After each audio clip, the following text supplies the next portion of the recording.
Hi, I'm Jacquie Jordan, and welcome to the TVGuestpert Facebook page. And joining me is TV producer extraordinaire Ariana Tejero, line producer for Spectrum One. Ariana, thank you so much for joining us today. How are you? Doing well, thanks. Thanks for having me back. It's a pleasure. Oh, thank you. So glad to have you here. So I want to just hear, I mean, we've like the whole news political landscape is changing. So how is everything between COVID and the political presidential elections, how is that affecting your job? What is that like from a content perspective? It definitely changed the landscape completely just the past few months. I think every studio network has really learned to still keep that production value, but work remotely. And now with the election coming up, and we're also in Southern California in the heart of fire season, it's just changed the way producers think. Like, how do we get the content out there, but still keep that production value up? So for me, it's been a good learning experience, and it's all about the growth. So I've actually quite enjoyed it. I mean, the content is very fatiguing and obviously super depressing. So that's another part of it. How do you keep it creative and also stay neutral? But challenges that we're always up to facing, and it's been a good learning experience, I'd say. And I think you have such a fantastic job. You're so key at what you do. Can you kind of give, especially for our clients, our guestperts, and our viewers, like, what is your day-to-day like? Like, what is the reality of what your day like from the time you start work in the morning? At Spectrum News 1 around 9 a.m., we have a call with the entire news division. So it's 100 plus people. And we look at the stories of the day and how we're going to approach them. For us, it's a little bit different because we take the big topics and cover them in a character-driven way. And at the same time, like where you come in, we talk about what guests can we book to go along and support those topics.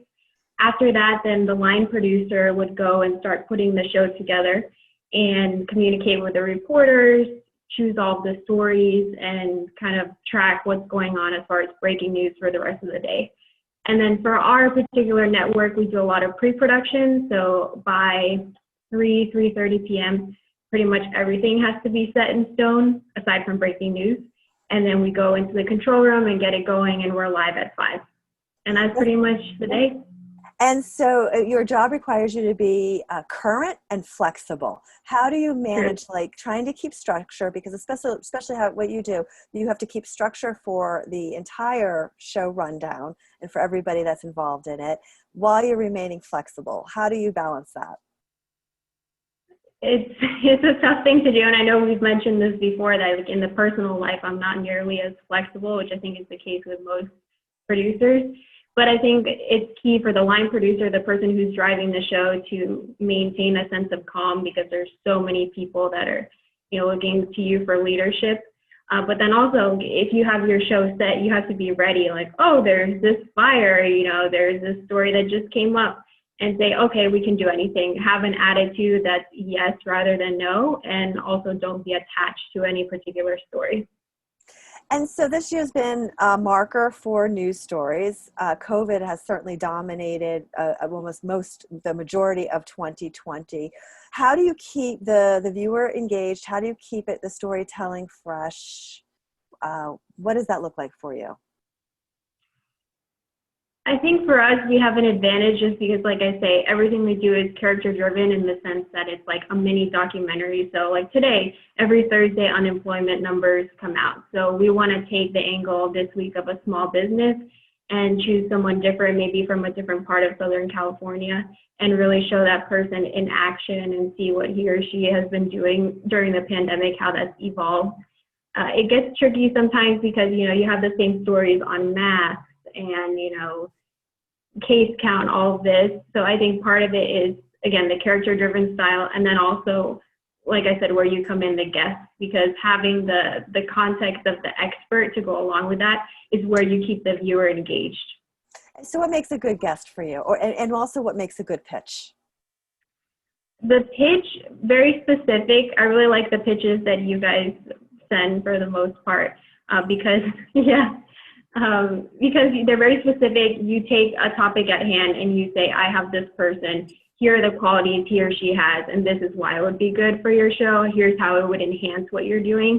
as far as what makes a good guest, I would divide it into maybe 3 categories. The first being on-camera presence. So simple things like having the right attire, not wearing white so you don't wash yourself out, making sure you're speaking eloquently and also concisely. Being concise is so important. Like, answer the question, get to the point, and move on so you have more time for the interview. Another aspect would be production value, like we've been talking about. Wear headphones, make sure you have a plain white background, that kind of thing, so it goes smoothly. And then the third, content. So be organized in what you're saying, get to the point, like I said, and make sure it's relative to the topic at hand. So I would say those 3 things would be key. You did that extraordinarily. Like, that was like the perfect example. Like that, like how you just delivered that was the template of how to do it.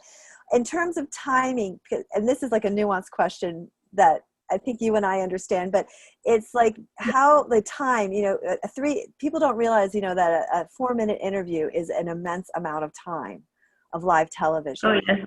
And that 6 minutes is even more time. But going from 4 minutes to 6 minutes, the guest has to have enough weight of content to carry the next 2 minutes, or the host has to, you know, be really good at keeping the conversation going. And I'm sure also with the live show, which is what you oversee, you know, a 4-minute booking can go either way. It can go 3:30, it can go 5:30. What should a guest be prepared for with that? I think, again, like we talked about, being flexible. The time in TV, anything that's more than 30 seconds feels like an eternity to us, but for the guest and for the host, it can fly by. So sometimes you have to cut the interview short or trim it if it's live to tape. So have your expectations, I would say, kind of low, but your standards high. And just be ready if you can tell that the host is trying to wrap you as the expert. Take those nuances and go with it, and keep your answers concise. That helps everyone involved, especially for the producer. Like you say, timing, just 15 seconds makes a big difference, because the show goes with or without you. We have certain breaks we have to hit. So it's really important that everyone cooperate, and it really helps on the back end. So now Zoom or Skype have become now the way to produce shows. What should people be technically prepared for or practice for? You started to kind of talk about a little bit about background, but what technically should they be prepared for? And does Spectrum have a preference for Zoom or Skype? Because some stations use one or the other. Charter Communications doesn't use Zoom just for security reasons. I know some of our original programming uses the WebEx Cisco, which I've seen on CNN and some other networks as well, and the quality is pretty good. For us, we prefer Skype. FaceTime would be the plan B, and usually with Skype, the quality is a bit better. Something that I would suggest would be coordinating with the publicist or TVGuestpert and the producer to do a test, because technical issues can happen. We've experienced it. I experience it all the time. So just test it out, make sure you allocate that time if it's possible so it goes smoothly, because oftentimes when you book the interview, you have a very small window to get it done. So it's best to get it checked ahead of time. And then secondly, like what I mentioned before, a lot of it is in your book, and I actually have your book here because I like to read it on my own. It's not a plug. And it's around page 52 in the Act 2 Experts. And there's a part about satellite interviews and Skype and testing with friends. And I think right now that's what everybody should be reading, because it's very good tips in there. Thank you so much. Let me just ask you about you. What's your favorite part of your job? I would say the team collaboration. Really love the people with whom I work. And then also the storytelling, because here we have definitely a creative advantage. It's very rewarding, the style we do things in, and also the feedback from the viewership. And then the content, because a lot of what we're doing right now makes a difference. Like when you talk about COVID-19, it's testing sites, it's resources for people. And then with fire season, same thing, you know, that we're getting into right now. It's evacuation routes, it's cooling centers. And then with election, where do you vote? How do you vote by mail? So it's a lot of information for viewers, and to me, it's very fulfilling to be part of that.